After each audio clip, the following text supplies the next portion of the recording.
Morning, folks. I'm Dave Canterbury with Self-Reliance Outfitters in the Pathfinder School, and I'm out here today at Vinton County Experimental Forest, which is the largest single tract of undeveloped forest in the state of Ohio. It's a really beautiful place.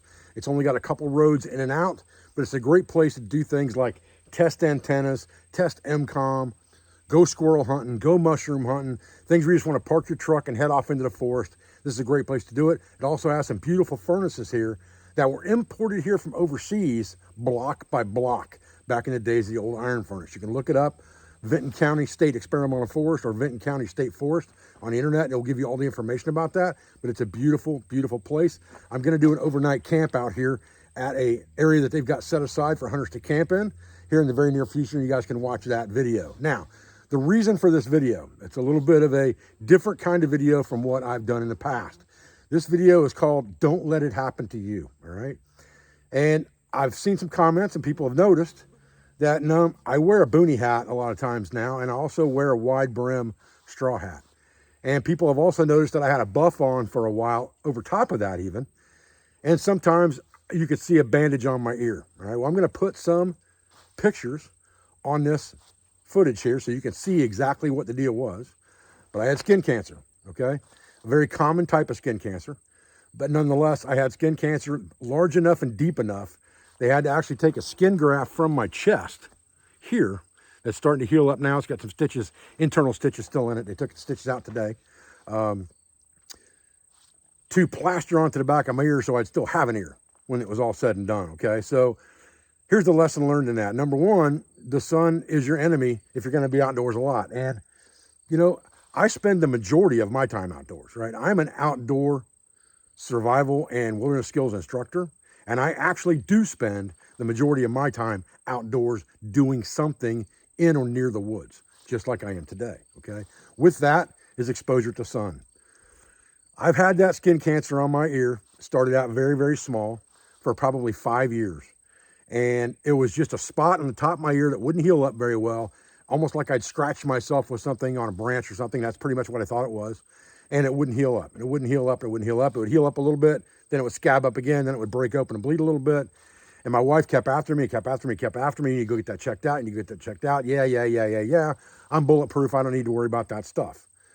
Well, finally, she just scheduled me an appointment and basically made me go with her, and found out that I had skin cancer, okay? Now, that was the only spot that I had it on my entire body, was on that one ear. And it was a very common type of skin cancer, the most common type. It's a type of skin cancer that never enters your bloodstream. It's only on the surface.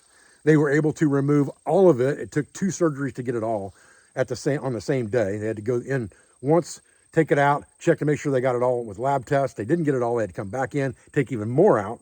And when the doctor came in and looked at it, she's like, that's been there for a minute, hasn't it? I'm like, a minute, like 5 years. So I guess the moral of the story is, you know, if you get a problem area on your face or something because you're outdoors a lot, you should go have it checked out. If it's not healing up well, you should have it checked out. And the second thing is, you know, even if you think you're bulletproof, if you're outdoors all the time like I am, you should wear something that protects the top of your face and your ears, and probably wear some kind of sunscreen on your nose as well if your nose sticks out in front of the brim of your hat, because sooner or later, you know, you may or may not develop skin cancer. So the fact of the matter is, you know, this is more of a awareness video than anything else.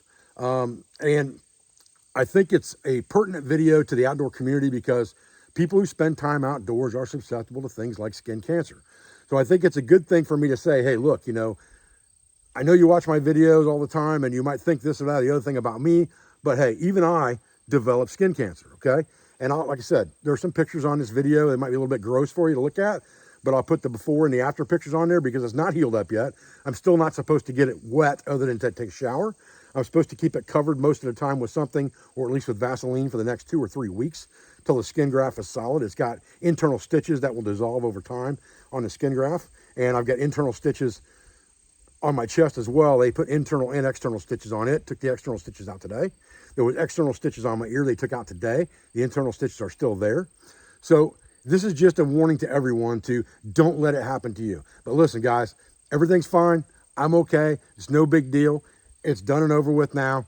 You know, I've got a clear bill of health. I'm squared away, but I won't let it happen again because I'll make sure that from now on I have a wide brim hat on. I have a buff on. I have, you know, a big straw hat on, something that protects my face and ears from the sun when I'm going to be out in it. That's just advice from me to you, from someone who's now lived it, okay? I appreciate your views. I appreciate your support. I thank you for everything you do for our school, for our family, for our business, for all of our sponsors, instructors, affiliates, and friends. I'll be back to make plenty more videos in the future. I'm out here working with the 7200 right now. As promised, I'm going to do that man pack video with the Harrison Falcon backpack, but I wanted to get my 7200 out just to make sure I was still familiar with it before I did the video. I set up a long wire antenna here. It's only about 15 feet off the ground. I just made a contact on 20 meters all the way to southern Maine with this setup right here in the Vinton County Experimental Forest. So I'm on high ground, no question about that, but the antenna's low. It's more of an NVIS height. It's not up above 20 feet where it really should be for an NFED, but it's working fantastic. So that's just a bump for Chameleon antennas because their antennas work great. And of course, this radio, the ICOM 7200, I love it. We'll talk more about that in the video to come. Thanks, guys. I appreciate your views, and I'll be back with another video as soon as I can. Park US 5453. This is KB1ASM, Kilo Bravo 1, Alpha Sierra Mike at Park US 2409. I repeat, 2409 in southern Maine. Mike Echo, QSL. Roger, roger. You guys are coming in 5 over 9 even after the antenna change. I appreciate the QSO. Kilo Echo 8 Sierra Papa Sierra, clear. Kilo Echo 8 Sierra Papa Sierra, please stand by for the second operator.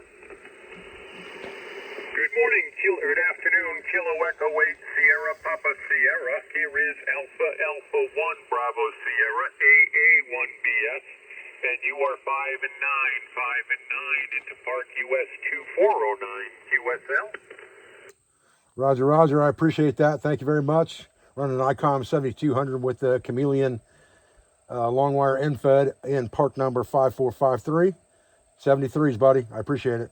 Thanks much for activating this morning. You've got a great activation going, a nice loud signal, and thanks very much for being out there today. We'll be clear with you and say 73. And CQ POTA from Alpha Alpha. Okay, so real quick, just for a little edification on that contact, he was in southern Maine. I'm in southeast Ohio. Pretty long distance contact.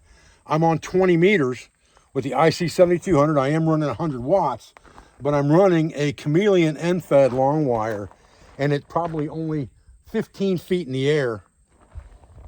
And then the other end is attached directly to my truck with the bungee cord. And he gave me a 5 and 9. He was blasting my radio on his end. So it was a great contact.